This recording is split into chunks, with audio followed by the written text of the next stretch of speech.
Hello everybody, Alaska Fred here again.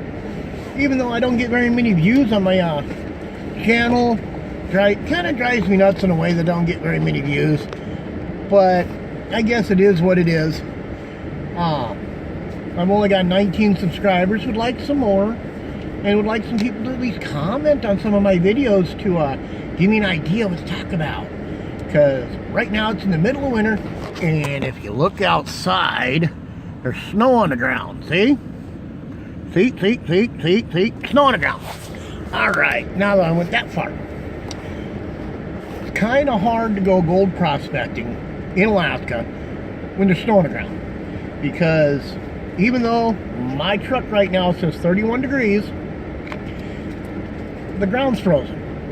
And really, in order to go gold prospecting here in Alaska, you need running water. And if it's this cold,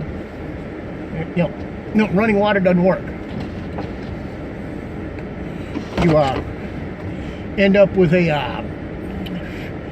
instead of having a slurry going down your sluice box, you end up with ice cubes going down your sluice box instead of the slurry. Which in turn, if there is any gold in the sluice box or in the dirt that you're trying to run, you're running it right out the end. So, and I don't have the equipment yet, working on this, but I don't have the equipment to I was considering making a recirculating sluice box. Okay, we're considering this, and my idea of this particular recirculating sluice box would work in winter condition and summer condition. It's just a matter of it's a little slippery out here. But winter condition and summer condition, like I said, because I was kind of considering making it up,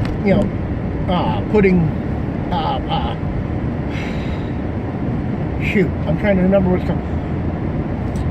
You put them in animals' water dishes, and it heats the water up to where it doesn't freeze. Okay, granted, that'll work for the water in the containers, but it'll still freeze up when you bring it up and run it through the sluice box. It can still freeze up. So, thinking about taking and running down the underside and down the sides of my sluice box for my recirculating system, some kind of a heater that can go right on the sides and on the bottom, no problem, and it'll keep everything fluid. Then what I'll probably end up doing is the dirt that I want to run, I'm gonna probably put that in also in another container of water with a heating element in there to keep the dirt from being frozen. Because if it falls in the same line, if dirt's frozen, I end up with chunks going down. And even if it does drop a little bit of gold off when you start, you got those big chunks coming down that are frozen, they will not free your gold, especially if you're doing fine gold. Which, granted, this is Alaska. We do have fine gold up here, yes. But we also have large gold up here. You just got to know where to look. Well, I'm still in the process of trying to figure this stuff out. So, that's my idea there. But, also, once I get my recirculating sluice box set up, get it set up for the winter time, for winter or summer running, that make it great. And, well, I have plans to go stateside. And basically, when I go stateside, I'm going to be more likely gold prospecting in the desert. So, the recirculating sluice box will still work in the desert. You just have to make sure you got plenty of water flow and plenty of water available. I'm working on a few other odds and ends. I'm probably going to pick up like about a 100-gallon tank. I see them all the time at different places. For basically for yard, people, they have gardens and whatnot.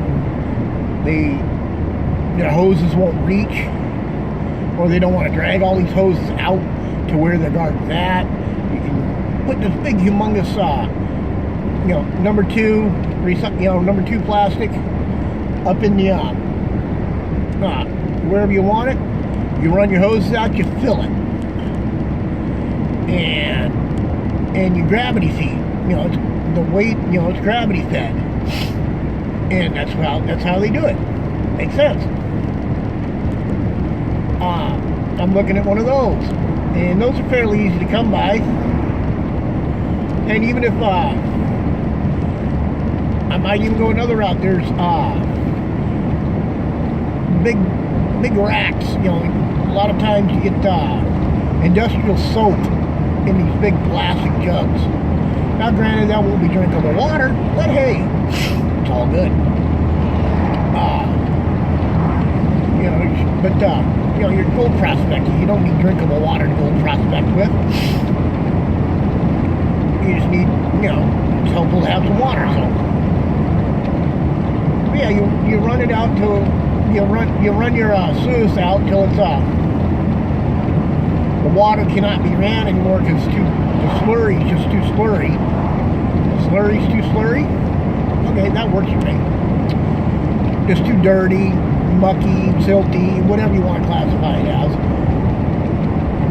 And then you discard that water, and you refill up your water tank. You use the big tank, and you refill up your tanks that you're working with. And figure if you got 100 gallons of water, even if it's not drinkable, not potable water, just water.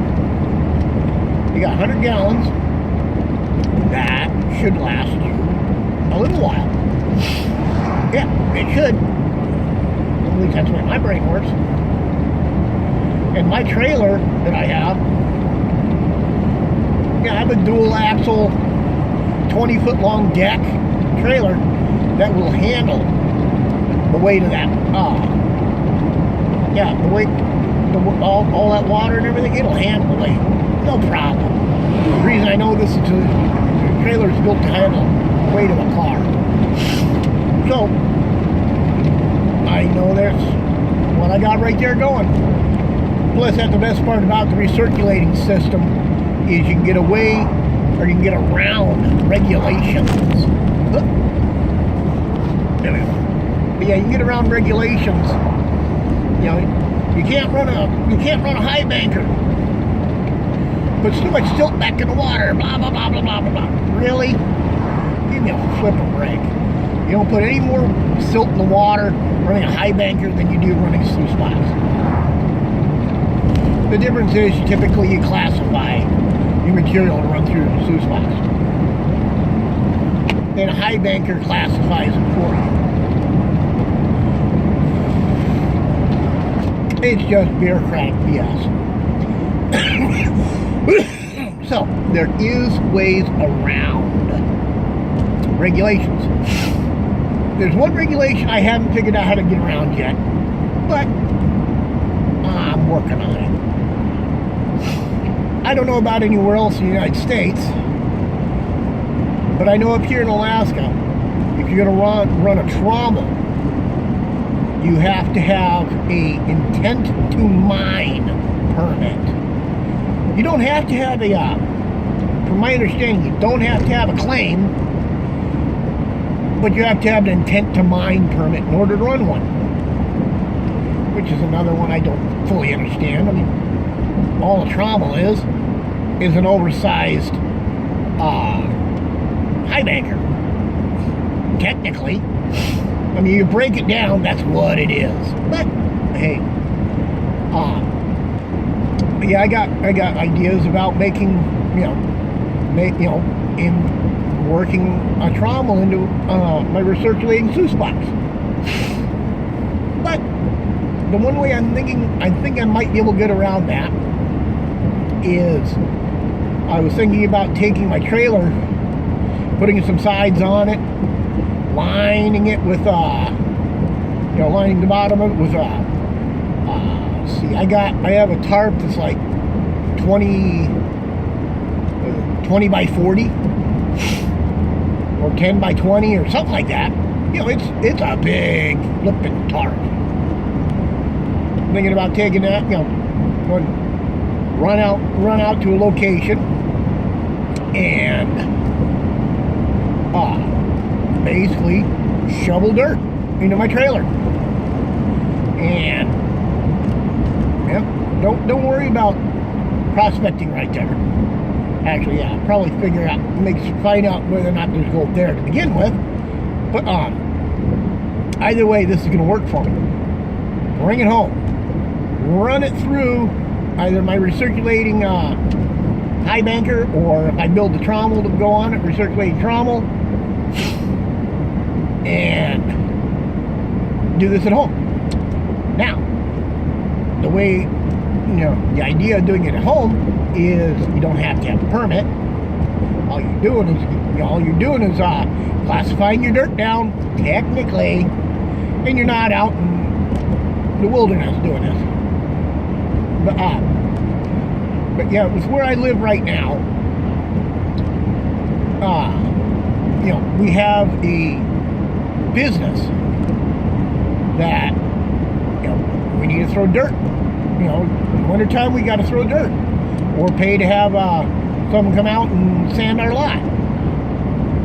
Well, my idea here is if I can get enough dirt built up with my trommel or circulating sluice, whatever.